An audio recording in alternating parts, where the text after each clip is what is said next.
When a young Larry Bird is left speechless, you know something legendary just happened.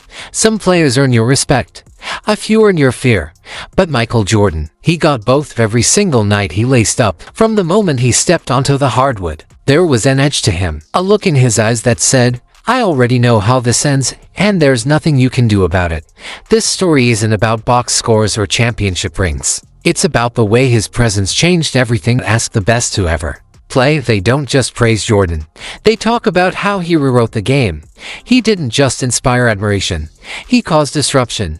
Opponents had to rethink their strategy. Coaches had to craft entire game plans just to slow him down. And the game itself, it had to evolve not because MJ asked for it, but because he made it happen. This isn't just hype.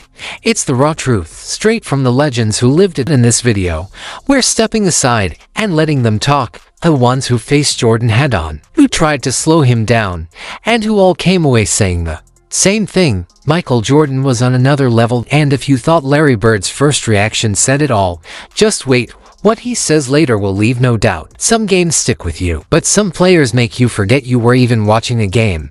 That's what Michael Jordan did.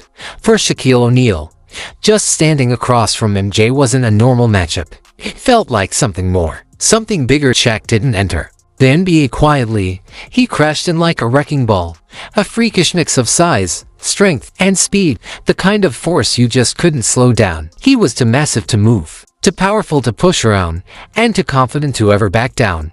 And yet even he had something different to say when it came to facing Jordan.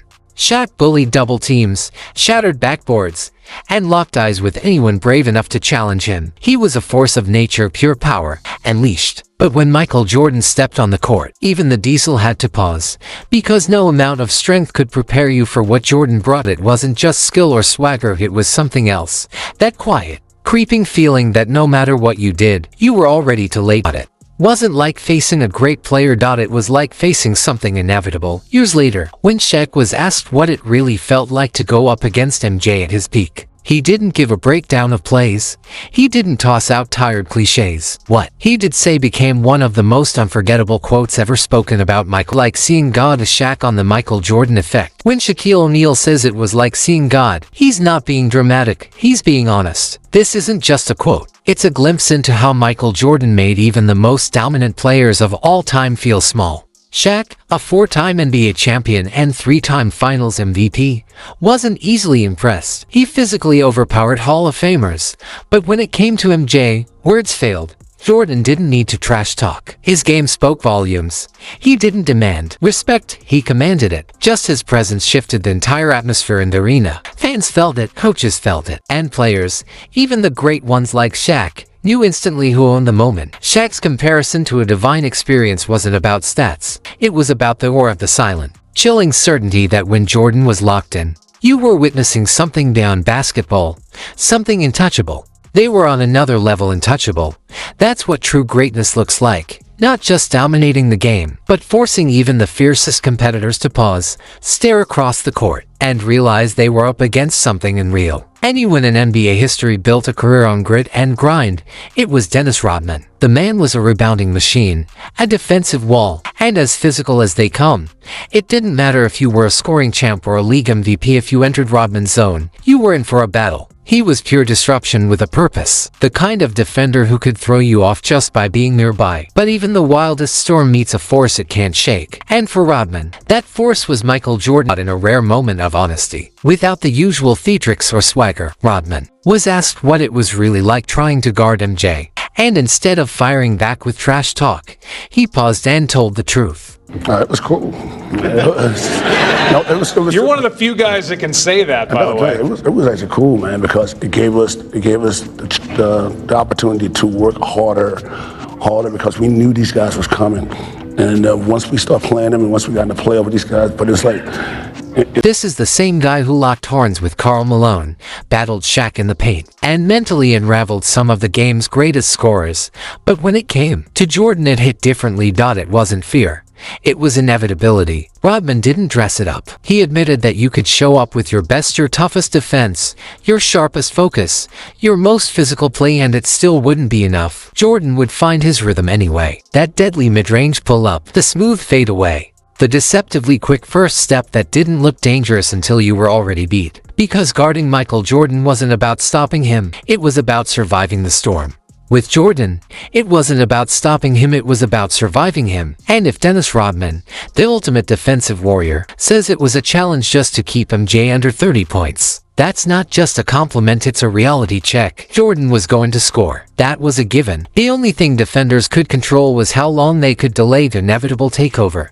Some matchups in basketball feel almost destined. When legends collide, time seems to slow, and every fan holds their breath. For Allen Iverson, a player defined by fearlessness, flair, and a chip on his shoulder, facing Michael Jordan wasn't just another game.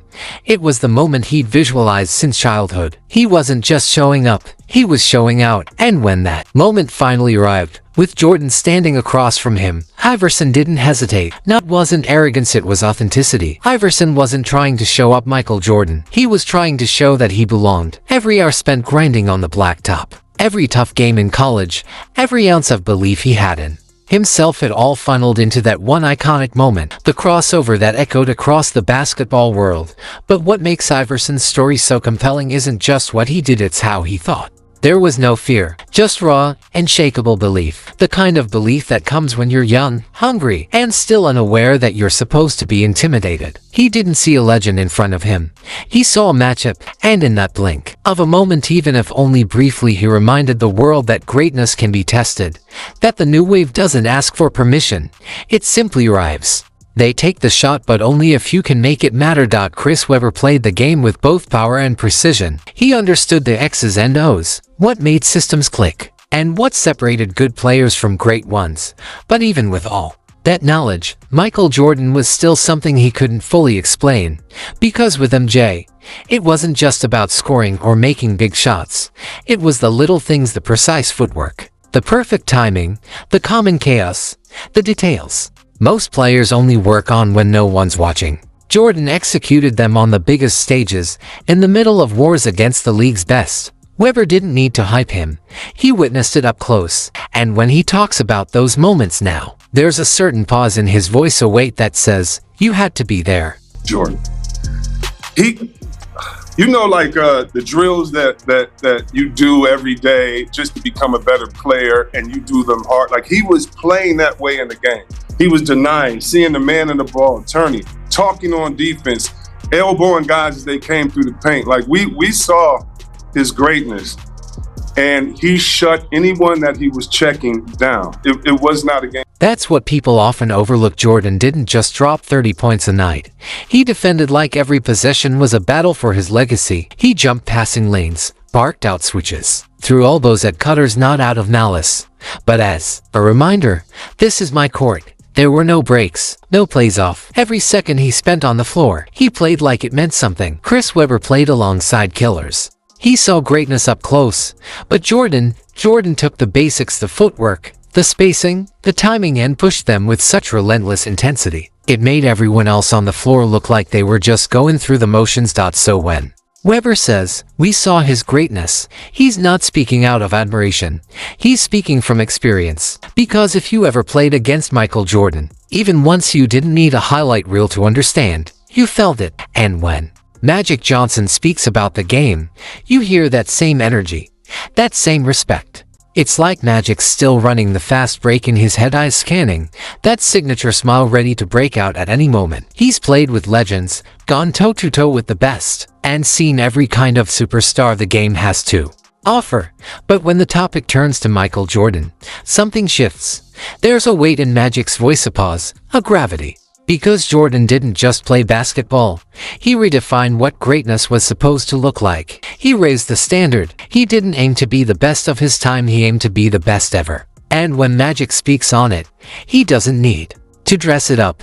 His words aren't flashy, but they say everything. You know, when you think about playing with MJ, it's nerve-wracking because he demands excellence. And but just getting him the basketball in the right place and let him do his thing with the tongue out and everything. You know, the tongue way out. You can almost picture it through Magic's eyes. Jordan slicing through the lane, tongue out, defenders chasing shadows, and the ball already headed for the rim before the crowd even caught its breath. For someone like Magic, whose entire legacy was built on elevating teammates. Watching Jordan wasn't about the highlight plays. It was about the precision, the focus, the relentless push for excellence. Jordan didn't just hold himself to a higher standard, he expected everyone on the court to meet it too. If you weren't locked in, he'd call you out, but if you were, he'd make you shine. Magic didn't just see that from the other side. He witnessed it up close, not just as a competitor, but as someone who understood exactly what greatness demands.